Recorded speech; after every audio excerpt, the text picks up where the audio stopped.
ICC doon. Ako na mismo magpa-imbestiga doon. Ang tagal nila. Hurry up! Kasi baka matanda na ako, mamatay ako. You might miss the pleasure of seeing me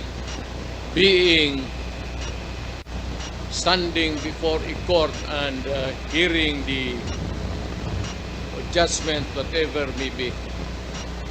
Pero ako, sabi ko, ginawa ko para sa bayan, ginawa ko para sa mga anak natin.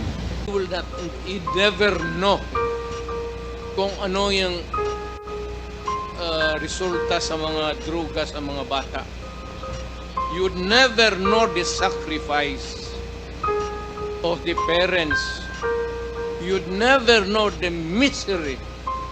And kita mo naman ang